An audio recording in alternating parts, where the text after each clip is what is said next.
Week two, here we come.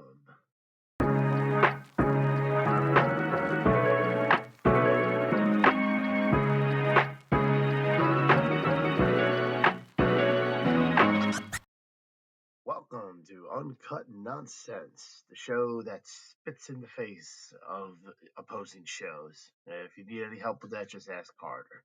My name is Doc Klugman, and today we're going to be breaking down the week two matchups we have in the NFL season and going over my picks from last week, which I will say was quite impressive last week. And honestly, I did a lot better than I thought it was going to be. Ended up finishing last week at 14-2. As you see, the standings of what I had. Basically, the only two losses I had was KC. They did not hold to as well as I thought. I thought the defense was going to do better against the Chargers. And yeah, the Miami game. Dolphins basically showing their ass to the Indianapolis Colts. And I will give credit when credit is due. Daniel Jones, well, I mean, wish you played like that when you were with the Giants. I don't know all of a sudden how he wanted to become a football player, but he showed up.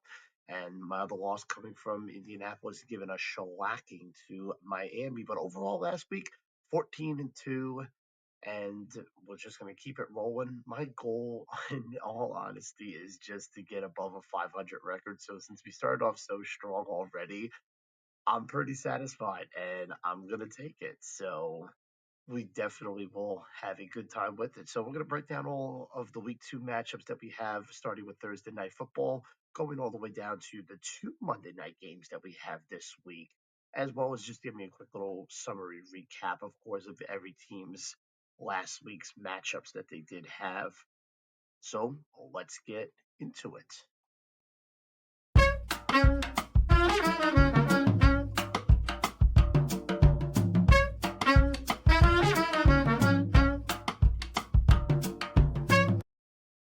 Starting off for the Thursday night game, we have the Washington Commanders taking on the Green Bay Packers.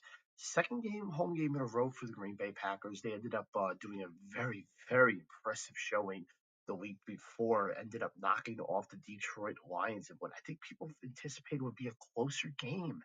They won that one 27-13, and I know the Packers were the top team coming in. They signed Michael Parsons. They ended up doing a lot of good in the offseason, strengthening up the defense where there was maybe already impressive, but maybe a potential hole when it came to the pass rush. Obviously, it's a huge player to gain, but Micah, he showed up and showed out, and it was incredible performance by them. And to be honest, the game wasn't even close. I did have the Packers winning that game. However, the issue was is that Detroit just could not do anything. The score in the end was 27-13, as I mentioned, but really it was 27-6. It was a late time garbage touchdown in the end by Detroit Lions. And the Packers defense really ended up becoming the big threat that we saw. They held Detroit on third down to 5 and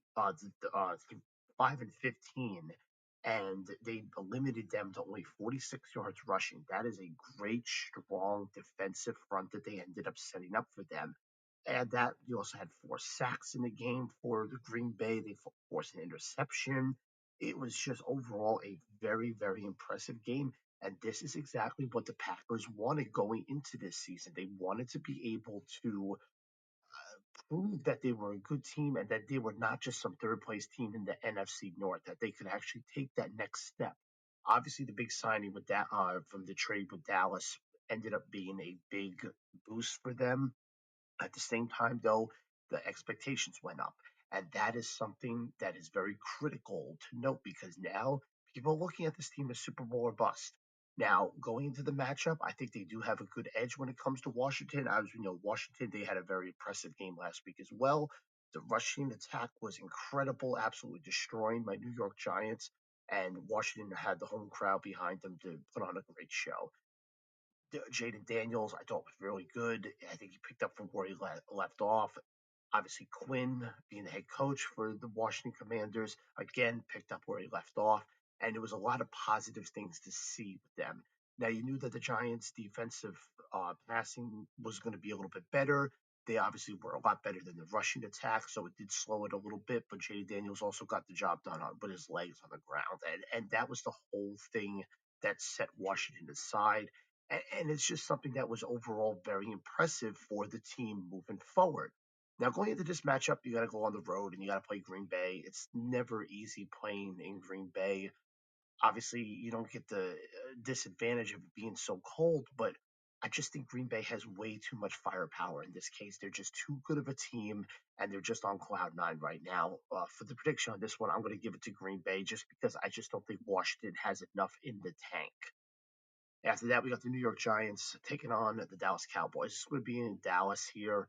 First home game in Jerry World out there in Texas. And it was very interesting to see how the Cowboys were going to play in the first game of the year last week against the Eagles. And to be honest, they did good. They kept toe to toe. It was a shootout from the start of the game in the whole first half. Obviously, you get an advantage by having Carter spit on one of the other players and getting ejected in the first couple seconds in the game. Actually, it became the earliest ejection in NFL history at only 6 seconds into the game. So it was just an odd game to have. Of course, third quarter didn't take long before the lights go out. And then after that, no scoring occurred. It was just flat the whole second half. No offense wanted to show up. But besides that, Dak Prescott was good. He was good in the first half. CD, of course, was impressive until you saw all those drops in the end that ended up costing him. I appreciate him going out there and taking credit for what ended up happening. But overall, I mean, it wasn't anything that was spectacular. But going into the season, I didn't expect a lot of spectacular things from the Cowboys. I think the fact that they were able to go toe to toe with Philadelphia, the defending Super Bowl champions, I think that does mean a lot. And I think that's something that is something that should be noted because it is impressive. In the end, if you don't have some of these other instances going on, yeah, could maybe things have slid the way of the Eagles? Yes. However, things could have also slid the same way with the Cowboys. Maybe if you didn't have that major delay with the lights going out from the storm, maybe the Cowboys could have won that game. It's a big, basically, motivation killer when you have to have that long break, especially after having a long break at halftime. That stuff really does make sense and it really does mean a lot. Going back to the now Giants, and this one's a mess. The reason why I went with Washington last week against the Giants, and I'm happy I did for the pick at least, I'm not happy because I'm a Giants fan, is the fact that I did not know what to expect with the Giants offense. If the Giants offense was going to be good with Russell Wilson, I would be very cautious then when deciding picks for their games in the future. However, with Russell Wilson, it was an abomination. The man didn't even complete 50% of his passes. He was absolutely atrocious. He could not seem to use Malik Neighbors, your number one wide receiver that was an incredible rookie last year. It just seemed like it was just completely broken. The offense just seemed as bad as it usually was. Defense held on as long as they could, but when they can't stop the run, obviously it opens up for a lot worse things. And I'm just overall not impressed. Again, I don't really see any improvement with the Giants. I wish I did because I'm a Giants fan. But be honest with you, I'm just very disappointed with it. This is going to be another disappointing team if the trend continues this way. This one's obvious for me. I'm going to go with Dallas just because, again, I have seen nothing different that the Giants cannot put points on the board. It's honestly an embarrassment at that point. So give me Dallas in the win. After that, we have Tennessee Titans. They're playing home this time after a trip to Denver, and they'll go and take on the LA Rams.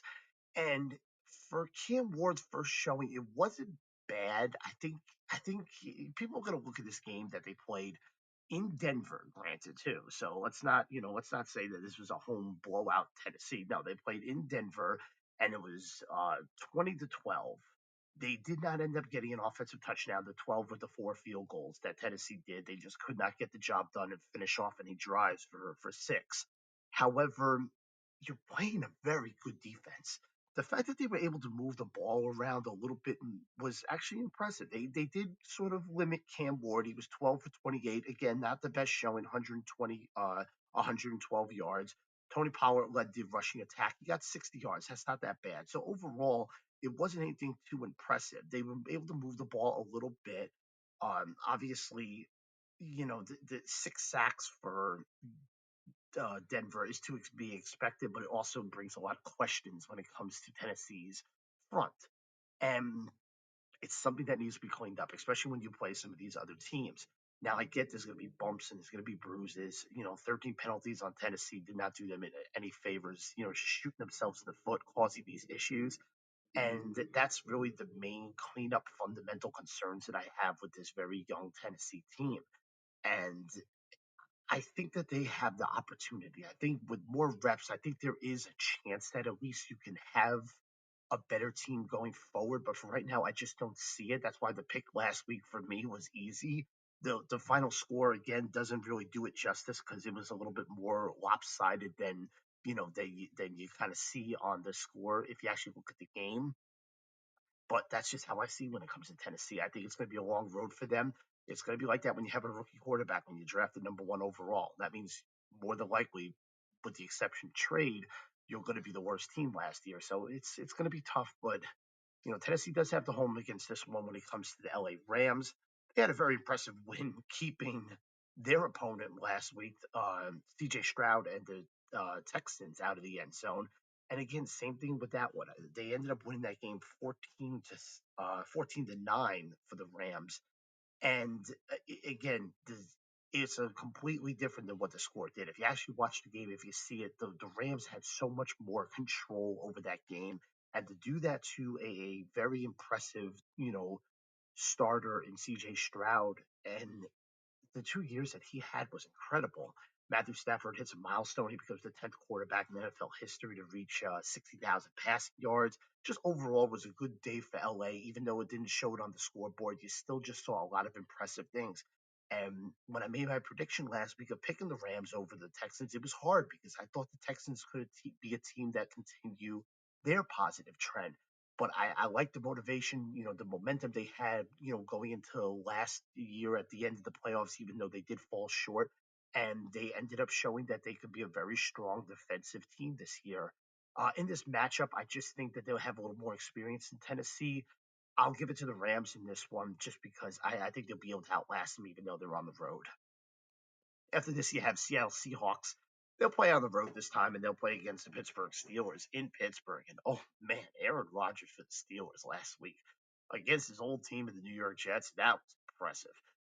You never seen him basically put up numbers like that since I want to say back in 2021 when I think he was still with the Green Bay Packers. But it was a very incredible game by Aaron Rodgers. He played incredible. He ended up doing only 244 yards, but 22 for 30, 4 touchdowns. That was the big stat right there. And it was just overall a very impressive game. It was a shootout. I did not anticipate that with the Jets. I did not expect Justin Fields to go as good as he did, but he ended up being a very impressive performer for the New York Jets. He found his targets. He was very, reserved with the ball. He didn't, cough it up or do anything crazy with it. He definitely showed a lot of maturity in that game. And that's what I liked when I saw that. And I think, definitely was a well earned window for the Steelers. And they're going to go up against the Seattle Seahawks. They fell flat. Sam Darnold did not perform the way he should, I feel.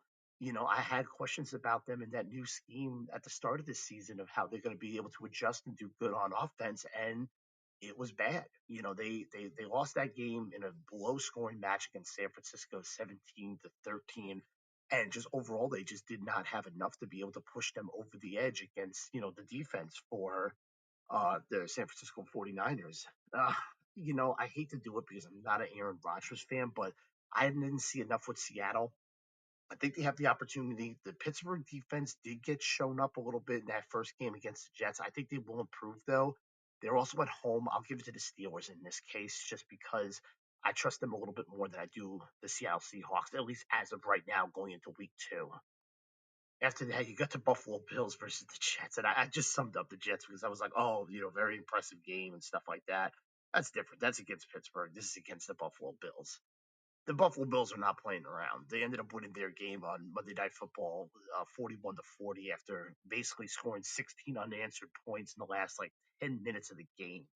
Josh Allen just showing us how great he actually is, and overall, it was just so impressive to watch that game. I mean, you could easily, went to bed early that night. Going into the fourth quarter and be like, oh, this one's over. And then you missed a great game in that case. And if you're obviously a Baltimore Ravens fan, you shot yourself in the foot again. There goes that. However, if you're a Buffalo Bills fan, then there's hope. It's that time of year again. We all knew that the Bills were going to be good. However, to have this sort of performance, it just shows you then that there is the opportunity to be where it is still there. We still have a chance. Obviously, KC fell a little bit flat. You just beat Baltimore again. Your other divisional winner last year in the Texans didn't look too good. Obviously you're going to have some of these other teams that are going to emerge. The defense for the Broncos looked pretty good. Justin Herbert performed very well in Brazil. You have Joe Burrow that, even though they always start off weak, they still got the week 1 victory. It, you still will have your opponents that'll shake up the AFC, but right now, just after week 1, Buffalo clearly seems to be the top dog right now, and they're going to play a Jets team that I think is going to be able to manage easily, even though it's being played at Jets. I'll give it to Buffalo in this case. I just trust them a lot more, and I think Josh Allen will continue the positive trend for them. After that, it's a NFC North showdown. Detroit gets their first home game of the year now in week 2, and they're going to be up against the Bears. And the Bears finish up with a loss, a heartbreaker, really, in front of their home crowd against Minnesota against JJ McCarthy. JJ McCarthy started his first game in week 2, in year 2, excuse me, and he did good. It was a lot of brokenness in the beginning. It was uncertainty. It was a mess. I remember he ended up, like, because of incompletions and everything like that. He only had like 5 yards passing like halfway through the second quarter or something like that. And it was just between sacks and incompletions and punts and just 3 and outs. It was looking like the Bears were going to get a solid week 1 victory. And then the train wreck happened. Caleb Williams went back to his regular, routine about just not being able to make the smart decisions that, at this point now, week 2, sorry, excuse me, year 2, you're supposed to have better grasp on things. I understand the coaching staff is an absolute, dumpster fire. They get rid of all these coordinators and coaches. They put new people in. Ben Johnson's now taking over. I'm not giving up on the Bears just because there were flashes of good. However, against the Detroit Lions, they're going to want a payback game after being embarrassed by the Packers. The offense clearly was not doing enough. The defense was giving up too much to Jordan Love and everything like that.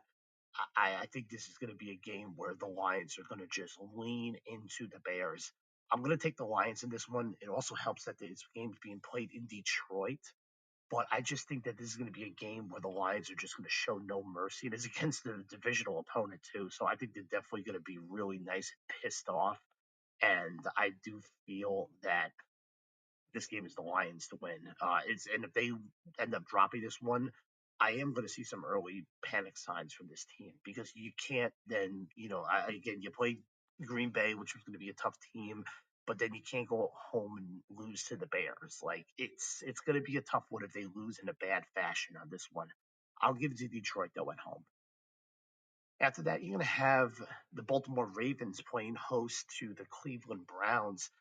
And the Browns, the defense, I was a little bit more impressed. The offense was still horrible. I expected that, but to contain Joe Burrow, not hit the panic button when things got a little bit hairy in the beginning of the game last week, I was overall impressed with the Browns and what they did. I was definitely uh, not shocked, but I was definitely feeling a little bit more confident with them. Not that they're going to be making the playoffs or anything like that. Let's make that clear.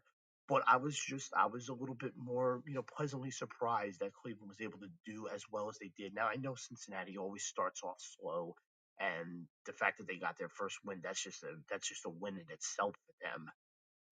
But overall, I think this defense for the Browns can cause a little bit of trouble. The Browns lost that game last week to the Bengals 17-16. Obviously, you had missed field goals. You have just a whole bunch of different stuff that ends up, saving the Bengals in a way. This should be a Cleveland Browns win.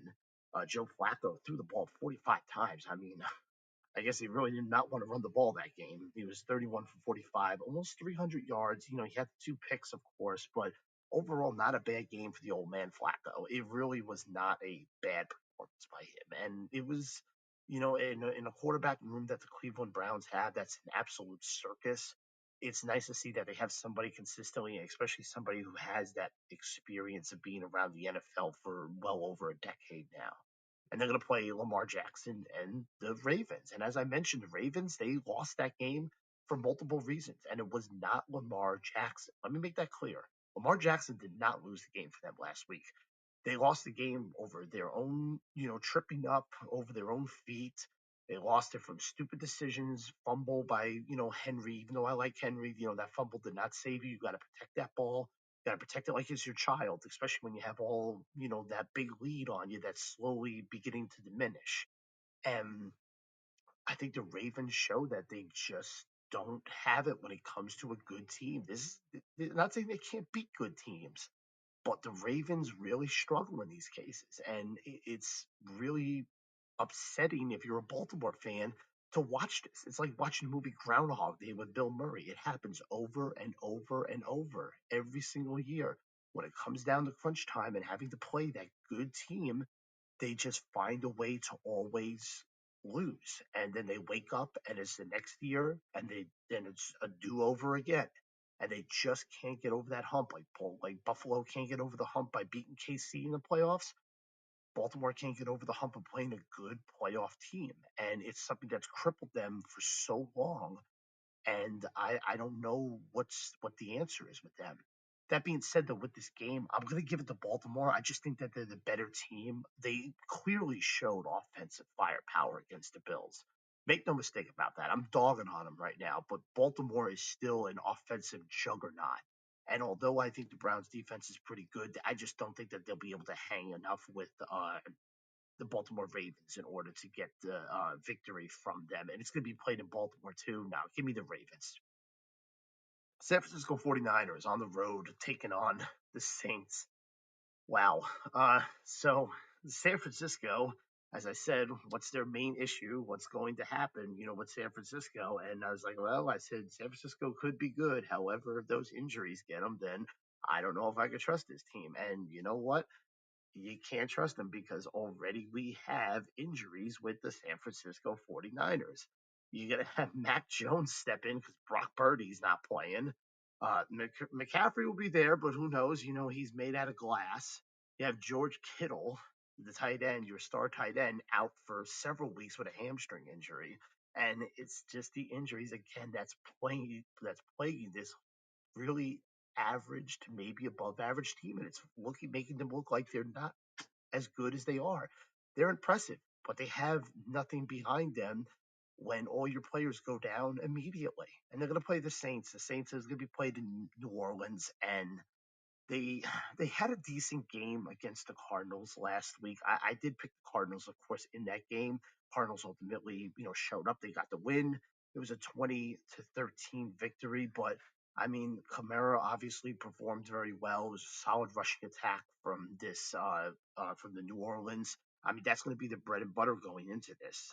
Kamara only had 45 yards, but I mean, he still was a big enough difference maker and a big enough presence where he was a player to watch for, I feel, going into any game that the Saints are going to be in.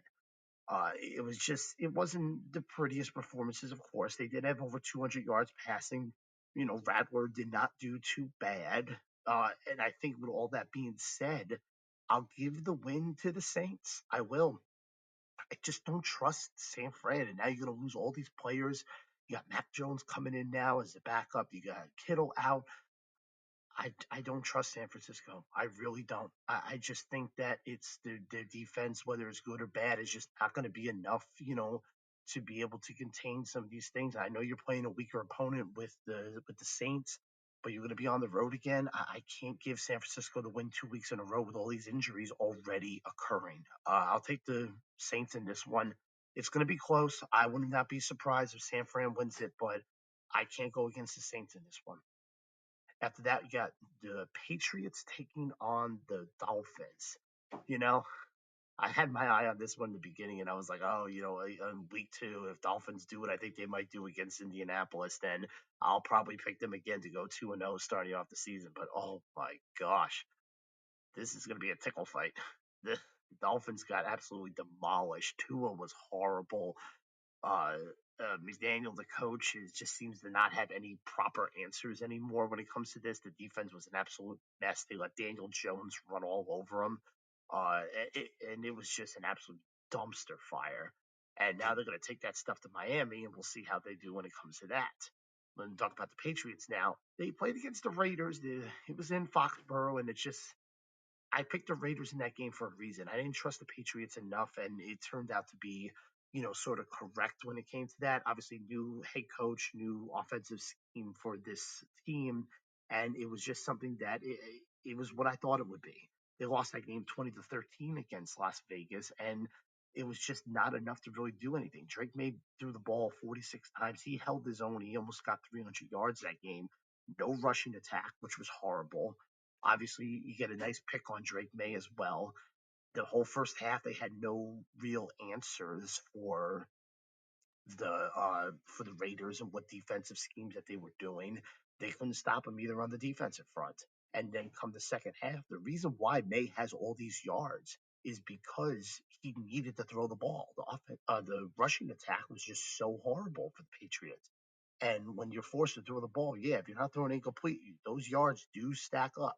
Like you will get some good stretch of yards, and in this case, it's not enough because they didn't get to the end zone enough times, and that was ultimately the backbreaker for this team. So that being said, I mean, looking at this one, it's a really tough one. I don't know what to expect with these two teams.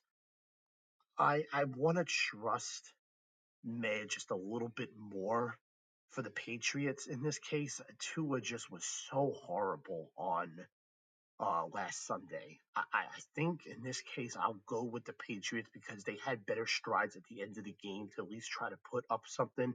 I do think, at least at the end of week one standards, I think the Raiders are a stronger team than the Dolphins. So I'll take the Patriots to get the job done.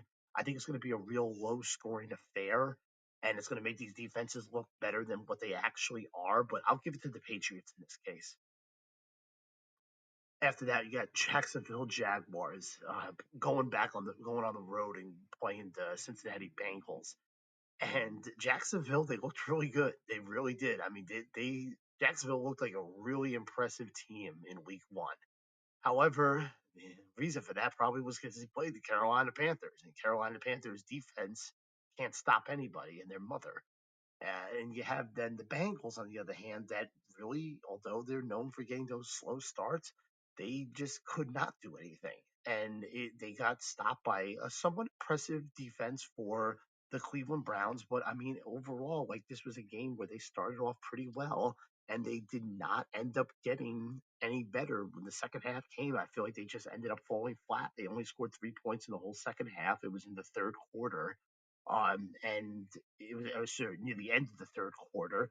And then after that, they just basically, got lucky and they just tread water. Joe Burrow only 113 yards for somebody that was such a big passing and yard machine last year.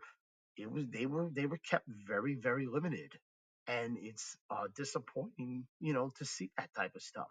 Only 141 yards offense for the Bengals. That's not getting it done. Cleveland easily out earned them at that, and they just lost the game in the end. So it's a slow start. I mean, I'm gonna go a little bit out of the limb on this one. I'll go with Jacksonville again because I think a perfect storm will cause Jacksonville to end up getting the win. I'll take them on the road in this case. I think the Bengals' struggles in the start of the season will continue, and I'll give it to Jacksonville just because I need to see more out of Joe Burrow and that Cincinnati Bengals offense. Panthers and the Cardinals. Oh my. As I mentioned just before, the Panthers were a mess on defense. They were one of those teams where I needed to see something different out of them. I thought maybe there was an opportunity to see something different out of them. They were going in with higher hopes because Bryce Young actually turned out to be somewhat pretty decent or okay, I guess. I shouldn't say decent. He was okay enough to, I guess, keep the starting job going into this season, his third year, and it was just horrible. Like there was nothing good to really come out of that game for the Panthers. the life was just taken out of them, and they have to now go back on the road, and they're going to play the Arizona Cardinals right now. The Arizona Cardinals, they had a very good first win to start off the season. They're my dark horse almost every single year. You never know what to expect with the Cardinals. Yes, they beat up a bad team when it came to the Saints. I mean, we all know that. Let's be adults about that. But at the same time, a win is a win. And even if it's against a bad team and they're going to play another bad team this Sunday, that is just what that's just how it is. You play your schedule. You don't get to pick your opponents at the start of the season. It's not a lottery draw. That's just who your opponents are. You just got to play your opponents. And overall, though, still, I am still impressed with what the Cardinals are doing. Kyler Murray did very good. 2 touchdowns for him, 163 yards for the passing attack. The big thing, again, Trey Benson leading it for the rushing game for the Cardinals. Very impressed with that. 69 yards over 8 carries. It was an average of 8.6 yards per carry. That's impressive. That's what you need to do. At the start of this season, I said that the Cardinals needed to improve in the rushing game. It was pretty good for them last year. Doing that at least still makes them two-dimensional and not one-dimensional when it comes to it. They were very impressive on third down. They were 6 for 13, which I enjoyed too. Didn't get after the quarterback too much, but that's all right. And overall, they kept a somewhat clean game. Obviously, penalties for the Saints did help. They had 13 penalties. It's just they controlled the football. The time of possession that they had for the Cardinals last game was almost 34 minutes of that game. That's what you need to do. That's the advantage when you run the football. You keep that clock moving. You go at your own pace, your own tempo.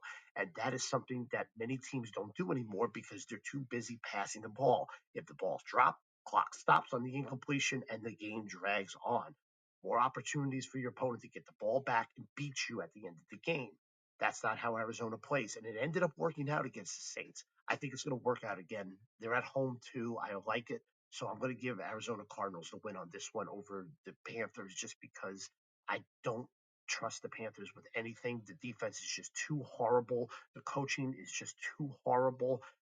I can't see the Panthers winning this game. I think it still has the opportunity to be close, but they have shown no positive, repercussions from last year in week one. I don't see it happening anytime in week two, especially having to stay on the road. Give me the Cardinals. After that, you're going to have in Indianapolis, the Colts taking on the Denver Broncos. Broncos, I mentioned earlier, had such a great game, especially defensively. They only put up 20 points, but don't let that fool you. They had control over that game the entire time against Tennessee. And Indianapolis, surprisingly, had control in their game the entire time against Tua and the Miami Dolphins. It was just such an impressive showing. They were at home. They're at home again on this one. And I enjoyed watching Indy. I really did. Now, here's the big test, though. Of course, you're going to play a very, very good defensive team. I don't think that Daniel Jones and that Indianapolis offense is going to be able to run as smoothly as they did. And that's the main concern. If they can find a way to beat this Denver defense, then I think they still have a chance to do it. I'm having a hard time, though, looking at it and seeing if they actually are able to do it. That Denver defense is way too good. They limited so much. And I understand it's a rookie in Cam Ward playing for Tennessee. However, I can't give all the credit to that. I think some of the credit does need to be put on Denver and what they've established over this last year or two alone. Having, of course, the young quarterback in Bo Nix, and then having, of course, your offensive scheme with Sean Payton after the whole debacle with, Russell Wilson, he's able to turn things around. And that's something that you can't ignore. I'm going to give it to Denver on the road just because I think their defense is so much better than Miami, and I think they're not going to allow 33 points on them from a Colts team. If Colts prove me wrong again, then I'll eat it. But I'll go with excuse me. I'll go with the Broncos in this case. After that, Philadelphia Eagles taking on the Kansas City Chiefs Super Bowl rematch game. This one's going to be a little different. And spoiler alert, I don't think the difference will be the result. Eagles will be on the road on this one. They just had a very impressive performance. Same thing, really, as the Cowboys. Toe to toe with Dallas. They get 3 points in the third quarter. Lights go out on that first Thursday night game. Excuse me. And then it just falls flat. Nothing else happens. Basically, carbon copy. The only difference was the Eagles got 4 more points than the Cowboys did. That's really what it is. It's a sum up of that. If you didn't watch the game, just know it was back and forth, no punting, shootout, touchdowns, and stuff in the whole first half. Obviously Carter gets ejected for spitting. Now I'm going to bring this up with this. The act of doing that, the fact that he is going to be playing this game, is complete bullshit. This is a man that ended up doing. This is a player that did everything wrong, has a history of doing everything wrong, and gets a hefty fine. Which, let's be honest, fines do nothing. These players make so much money. Fines do absolutely nothing. That's like him losing whatever the fine was. I don't know the dollar amount, I forget, but him losing anything like is like a losing a penny. Fines do nothing. Keep him off the field. His barbaric animal behavior of choosing to spit on somebody else is the most ridiculous thing ever. And it's not even toward Dak Prescott in front of officials, in front of all this, and to do all this and then be laughing, smiling as you leave the field after the ejection, knowing that your offense basically saved you from being the reason why you lost.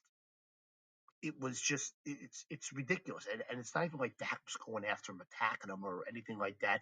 Dak literally walked up, spit on the ground, and he wanted to fight back and think, "Oh, you're spitting at me," and he ends up spitting back on Dak Prescott. It's such a vile, disgusting, animalistic behavior that should not be on the football field.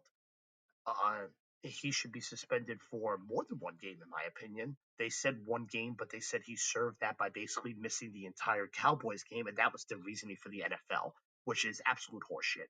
And that needs to end up being stopped immediately. And it just shows the lack of backbone from the NFL for not addressing these issues and not doing something more about it. With that being said, though, the Eagles, in regards to football aspects, are still the better team right now. I still trust in KC's defense. I think they played a very good Justin Herbert offense in the game against Brazil. Obviously, neutral field does play a factor. It didn't matter, who the home or away team was. That's what happens when you play these international games. Yes, there's a home team. Yes, there's a away team, but there really isn't, because it's meant to be played on a neutral field in front of everybody, in front of a different, set of fans in a different country. With that being said, I do trust the defense. However, I do think that struggles potentially with Patrick Mahomes in this offense might end up hurting them. I'm going to give the win to the Phillies in this case. I just think they're too much of a stronger team. And going into week 2, I just don't have enough information other than that to really go off of. That's the tricky part. I think I mentioned this last week about these early week matchups. You have a small sample size on how these teams actually are. But I'm going to give it to Philly in this case. I just think that they're the better team. With that, then you have your Sunday night football game. The Falcons taking on the Vikings. J.J. McCarthy for the Vikings was so impressive. I enjoyed watching it so much from him. And it was something that, I think you have a lot looking forward to. He clearly, the team gravitates towards him. They all feed off his energy, and that's a wonderful thing. I really do, to a degree, of course, trust him, especially after this one game. Now, of course, I'm not going to trust him against all of the opponents. However, when it mattered most, they ended up, putting forward a great effort. They faced adversity. They were down a lot going into that second half. 21 unanswered points, 2 touchdown passes, and then one that he ran in from, I want to say, 11 yards out. Defense held up strong in the end, and overall, it was an amazing team win from Minnesota. I picked Minnesota last week just because, for the most part, they were playing the Bears, and I just didn't know enough about McCarthy to lead that offense. Kevin O'Donnell, the coach for the Vikings, is incredible. I love Kevin O'Donnell so much. And I think if he continues with the good stuff that he has, leading that team of young men, I'm willing to trust him again. And especially if they're going to be on the road, at home against Minnesota, I trust them against the Falcons. Falcons had a decent performance as well, playing against the Bucks that we'll get into in a minute. And they ended up losing that game, though they fell short 23-20. I think, the Bucks ended up getting a little bit of a, last laugh in that one. And overall, though, the Falcons are going to want a revenge game to try to prove that they still are a good team. Now, with that being said, though, it's still going to be a tough road. This is still a very tough team to play. Penix played great. He threw for almost 300 yards. He got a touchdown included with that. And overall, I do like it. However, I'm still on the fence of whether or not they're going to be able to handle the defense of Minnesota. I think this is going to be a really good game. I want to go with the Falcons. I do. I think there's easily an opportunity for them to win this game. However, I'm going to go out on a limb again. I'm going to give the Sunday night football game to the Vikings. I think they're going to end up taking care of business. Going into Monday night, you got two Monday night matchups. And I love this. I love two Monday night matchups. Kind of tough when you try to balance back and forth between the game. You can't catch everything unless you like stream one on your phone, I guess, or watch one on TV. First one though, you got the Bucks versus the Texans. I thought this one would be a harder decision for me, but I did not like what I saw from the Texans. I think the Texans' first game was abysmal. I think they obviously will get better when it comes to it. I just mentioned Baker Mayfield, played somewhat all right. He scored 3 touchdowns, but don't let that fool you. He still didn't do too much when it came to going in the air. Overall, it was a very, sort of lopsided on the stat sheet last game for the Bucks versus the Falcons, but the Bucks ended up getting there and they ended up getting the win, of course. But overall, the game, I think the big thing with this, especially now we shift back to Houston, is how bad that game was. They ended up not scoring any touchdowns. It was all field goals for Houston. I think they're the one of very few teams that ultimately did not score. I think it was the Giants, Texans, and Tennessee, if I'm not mistaken, the only ones that don't have touchdowns yet after week one. Stroud was just kind of messy. I expect better from him. Chubb as well. Now Nick Chubb on the Texans, he's 60 yards for 13 rushes. Again, I expect better from him. Just overall, I just expected more from this team, and unfortunately, we did not get that. I still think that there's an opportunity that they will do good, but the Bucks right now, to me, I feel still have the advantage. However, I'm going to give it to the Texans. They're at home. And I do think that I do trust still that there is positivity that will come from this team. I think Chubb will have a good game. I think Stroud will get back on topic. I'll go with the Texans on this one too. With this one, and I think it's just going to be a little bit too tough. I think the defense will wake up and they're going to give Baker some problems. Give me Houston. Finally, last matchup, you have the Raiders playing host to the Chargers. Raiders had a decent game. I know they played the Patriots, and I know, obviously it's a weaker opponent. You look at some of these, they play a better opponent in week one. It's like, oh, yeah, they're 1-0. Both these teams are 1-0. Well, it also depends on who you play. Chargers played the team that made it to the Super Bowl last year. Raiders played a team that was one of the worst in the NFL. Overall, though, still a good win for the Raiders. I still liked it. Still a very impressive win. I enjoyed what I saw from them. I think Geno Smith played pretty passable. He got off to a fast start, slowed down a little bit in the second half, but that's okay. He still ended up hanging in strong. Defense did pretty solid as well. But again, you're playing May, so it's a little bit more of a lopsided affair, and it doesn't really show as much when it comes to stat line. As for Herbert, I don't trust Herbert. However, this was a very good showing. This is something that I really didn't see. Herbert has a problem where he cannot play good opponents well. And beats up on all the bad cupcake teams. He slides into the playoffs, and then he's a one and done situation. But in this case, I enjoyed it. It was very good. Herbert performed incredible. Obviously, neutral field in Brazil, so even though they were the home team, they didn't necessarily have any, like, I guess, home field advantage or whatever you want to call it. In this case, but it was impressive. 318 yards, 25 for 34, and 3 touchdowns. You can't really ask more than that. Rushing game was a little bit lackluster, but they still ended up getting something done in almost 400 yards of offense. You can't ask for more than that, especially against a tough first opponent where they literally were in the Super Bowl last year. So in this case, I think the Raiders will come a little bit more down to earth. I'll give it to the Chargers, but I'm still looking to see what Vegas does in this case. They are the home team, but I just can't give them the edge in this case. I'll give the win to the Chargers.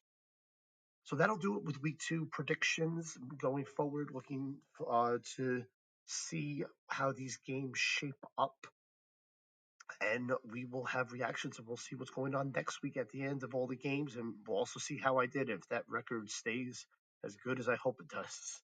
But with that being said, feel free to subscribe. Feel free to drop some comments. Let me know what you guys think about these predictions. Let me know what you guys are seeing for yourselves going into some of these matchups. And let me know who your favorite team is. And in that case, my name is Doc Klugman. You have a good one.